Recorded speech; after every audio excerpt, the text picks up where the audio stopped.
So, hello again, everybody. I'm trying to get the hang of using this little setup I got going. I'm trying to upgrade. Today, I'm going to be making chicken adobo, and I think I bagged up both thighs and breasts. So I think I have thighs, and those are usually a better option because they tend to be less dry, and you want to cook the sauce for a while. They take better to being cooked longer as opposed to breasts that will dry out, but it works just as well with breasts. I have used breasts plenty of times, but today I believe that I'm going to be using thighs. So they're in the sink. They have been washed and cleaned, but I'm going to wash them a little bit more right before I cook them. I did wash them before I put them in the freezer. But I just wanted to show you guys some of the stuff that I'm going to be using beforehand, because this is my first time actually doing like a real step-by-step recipe video, and I'm just hoping that I'm doing it right. So bear with me. I will get better over time. So first of all, I'll show you guys the seasonings that I use. I use the basics: onion powder, pepper. This is in an onion powder container, but it's actually pink Himalayan pink salt.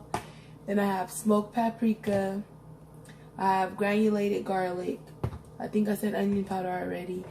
And then I have a little bit of oregano. And what is missing in a traditional adobo, and some of my other seasonings might not be as traditional either, but I just season my chicken like I would any chicken that I was making and anything else. And then I usually add a couple things, like if I'm making it for tacos or different dishes. But what's missing that's in a traditional adobo is bay leaf, and I don't have any bay leaf, so I'm either gonna leave it out or I'm going to grab some when I'm out. So you guys won't see that portion of the video, but if you don't have it, it will still be good, but it might taste a little different because the bay leaf does add a little bit of the more traditional flavor. I am making a couple other deviations that I'll show you guys. So in traditional adobo, I believe the ratio is 1-to-1 for soy sauce and vinegar. Some people probably do like 1 to 3/4. I think they might. I'm not sure if they get more soy sauce or more vinegar, but I usually go to a 1-to-1 ratio, which means, and I'm not trying to be funny or anything, just in case anybody is not sure what I mean by 1-to-1 ratio, but I just want to explain it.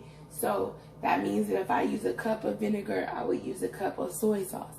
And so here's another deviation that I make. So I like to add, because Crystal hot sauce is mostly vinegar, I like to add a little bit of Crystal hot sauce in that mix because it gives it a little kick, and I like it. It doesn't add any extra fat. It adds a little bit of sodium, which this particular dish is kind of high in sodium. But for those who are doing like a lower carb or doing like a lower carb meal plan, or doing keto or something like that, sometimes a little extra sodium is okay and good, because you kind of lose a lot of water when you're eating so low carb. And so sometimes they do tell you to increase your sodium a bit. So I do want to add that. And then another deviation that I'm making that I like to do with when I'm making like Asian foods, and because I just like to experiment, I like to put a little bit of ginger. So I do add a little bit of ginger to mine. And then I use garlic. And then I'm going to use a little bit of bell pepper because I cut this up yesterday and I don't want it to go to waste. And I like colors in my food, and all it can do is add a little bit more flavor. So I'm going to add a little bit of that. And so I'm going to be right back. I'm going to go ahead and get the chicken the way I want it, season it up a bit, and then I'm going to, and then I can just never get enough of the fresh veggies and stuff. So what I've started doing here is cutting up a little more onion, because that wasn't very much. And then I like to cut up scallions or green onions, whatever you call them, and put them in as well. And then also on top with the rice and stuff. I'm not going to be having any rice because rice is not something that I like to eat a lot anyway. So I'll probably have mine with green beans. But you're welcome to have it with rice or brown rice or whatever the case. Or you can just have it with veggies, broccoli, green beans, something like that. But this is a meal that my kids love. So this is definitely a family meal. And like I said, we're not keto, but I can offer meals that will work with keto. And then always, I'm trying to excuse me. I'm trying to limit sugar as much as possible for me and my family. So some of my meals will seem keto-ish or low carb-ish, but basically we're just trying to develop a very nutrient-dense meal program. So there you go. So I'll be right back once I get my chicken prepped a little more. So what you guys can see right now is that I have my chicken set out here in the sink in 2 bowls because I like to lay them flat while I season them. So I'm gonna go ahead and do that, and then I'll be right back to show you guys how I cook them. So I changed the position of the camera a bit just so I could get a good video of what's going on in the pot. So I need to let it obviously get a little hotter, and then I'll tell you guys. I'm gonna start by putting in 1 tablespoon, 2 tablespoons of melted coconut oil. So we don't need that much because it is thighs, but chicken is not as fatty as beef, so I like to add a bit of oil. So I went ahead and added that. And then for those of us who do low carb or who just like to minimize the amount of sugar and carbohydrates in their meals, we're gonna go ahead and use the secret I told you guys about before, where we put in our xanthan gum. And so xanthan gum, normally in adobo and a lot of other Asian meals where they make a sauce, they'll use like a cornstarch slurry. And I don't want to use cornstarch to thicken my sauce, so I use a little xanthan gum. And the way that I found that works best as far as getting it to like emulsify and stuff is to add it in the oil phase. And so I like to use about a teaspoon, I guess. You might start with like a half a teaspoon and then just like, I don't know how you would necessarily work your way up, but that's what I'm putting into this right now. I'm putting about a teaspoon. And then I'm going to move it around. And then I'm going to just move straight into putting the vegetables in. And so I'm going to grab my wooden spoon. Just so that I make sure that I get mixed up on it. I know it can get problematic if it doesn't. And coconut oil doesn't cook exactly the same as vegetable oil. It doesn't take as well the heat as other oils might, so you want to be careful not to burn anything. And so we're going to go ahead and go in with these onions that I already cut up yesterday, just so we can use them. And then we probably won't use all of it. I don't know how much I actually cut up. It's not really very much. So it's a lot more red than green, so I'm just going to use most of it.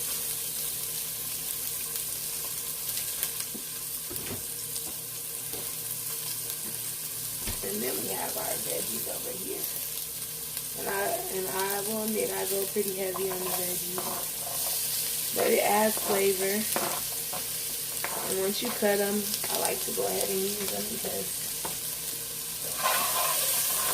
they don't just last that long, just sitting around. And with veggies, I always, even though I season like pretty much every step, I like to add just a little bit, at least a little salt and pepper to the onions and stuff, just because I think it makes it even more aromatic and brings out the flavor of everything. So I'll just put a little salt and pepper. I don't put too much because everything else is seasoned as well. And in this particular dish, there is a lot of sodium because of the soy sauce. And I put the soy sauce, I'm going to turn it up a little bit just to get it going. And I put the soy sauce and the vinegar together already. And I'm using this because I can't find my measuring cup. So I used another measure to make sure it was a 1-to-1. And I replaced about probably 3 tablespoons to 1/4 of a cup of it with hot sauce. Or maybe, probably 2 tablespoons. Yeah, 2 tablespoons of hot sauce. That would be 3/4 a cup plus 2 tablespoons of vinegar, I think. My head is all over the place right now. And so I turned it up a bit. And now that the vegetables are starting to get color, I can go ahead and start to add in the chicken.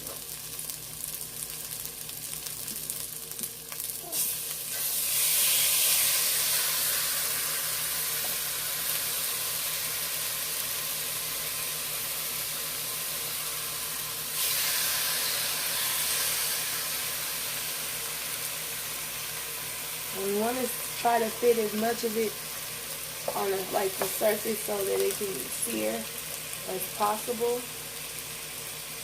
The smaller pieces can go on top of veggies if they have to, but we want the big pieces to touch the surface so that they can caramelize and help us keep some flavor in here and get some flavor in here, as much flavor as we can. Because the less space it has, the less browning we're going to get on the chicken.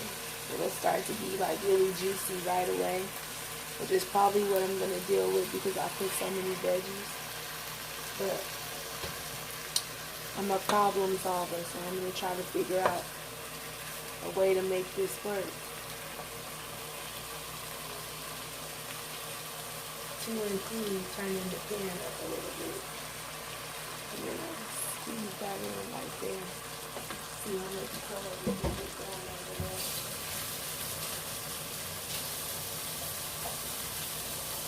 And I'll be back when it's time to flip it. And we're back. So, as you guys can see, I have flipped the chicken over. And I'm letting it cook on the other side. I didn't cook it too long on the initial side. I tried to get a little brownness on it. I got to a point where, it was pretty easy for me to see that I wasn't going to get any crisp or Maillard reaction. And you guys can look that up. I think it's spelled Malliard. And it's when you get like the browning effect that you use where you can get the bits off and make like a gravy. Now, I unfortunately don't have a big enough pan for all the chicken that I'm cooking, but I do want to cook a nice amount because my kids can probably eat this for 2 days. And that is the reason why I wasn't able to get the Maillard reaction where I could get some more browning on the chicken, because obviously the pan was just a little too crowded. And so that causes steam, like a steam reaction. But I was able to get some browning done on the veggies before I put the chicken in, so that was good. And I don't know if not having the veggies would have helped even, because it was still a lot of chicken. So there's that. But luckily they are thighs, so we're not gonna have the issue where they're like drying out and stuff like that. So that's the good thing about it. And while I was letting the other side cook, I took an opportunity to go ahead and clean up as I go. I'm that kind of person where I thrive in the least chaos as possible and the most space and emptiness to work with. So I like that, and I can't wait till I can get a better kitchen and a better setup and all that stuff, so that my videos can be a little better. But I'm hoping this video will help somebody. And I'm not doing much of anything right now, just letting it cook.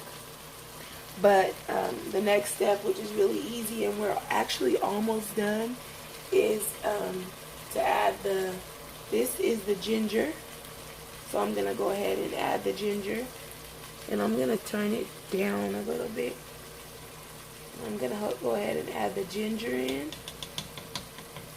And the other thing that I could have done was to add it into the soy vinegar mixture, and so I am going to use that to get the last bit of ginger that was on the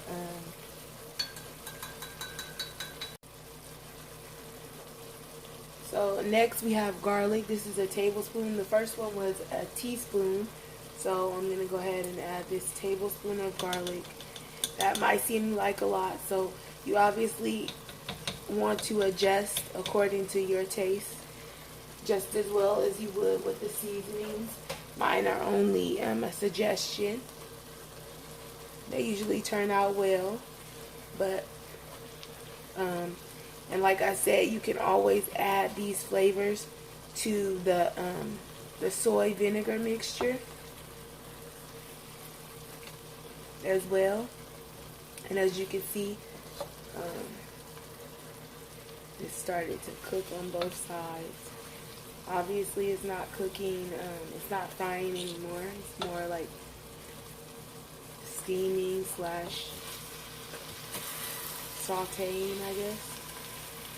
And so we were able to get a little brown in there, but for the most part we're just getting it cooked up and getting these flavors going. And as you can see, we're starting to see some thickening happening down at the bottom of just the juices that ran through here.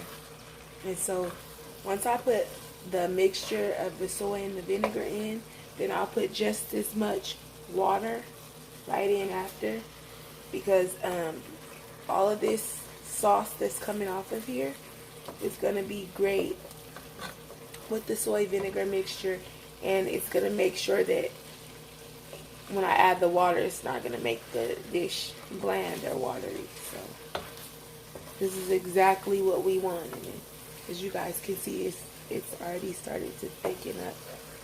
So that's what we want to happen with our adobo sauce. And for people who are familiar with adobo, it's like I call it like an Asian gravy. And I had a best friend that was Filipino when I was a kid, and her mom would make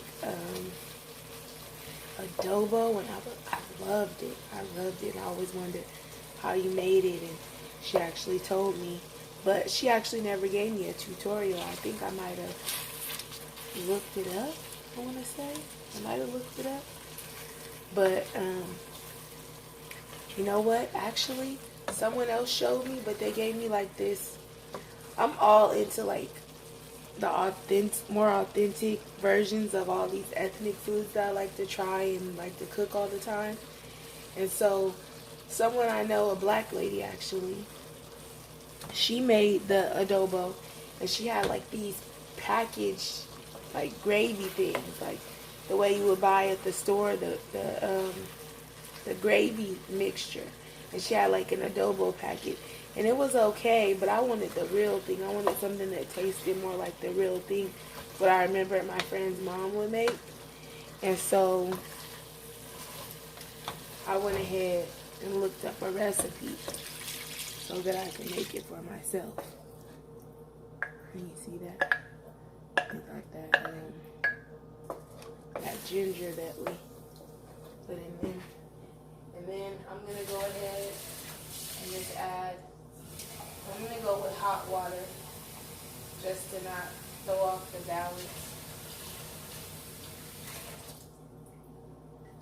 of what's already going on over here.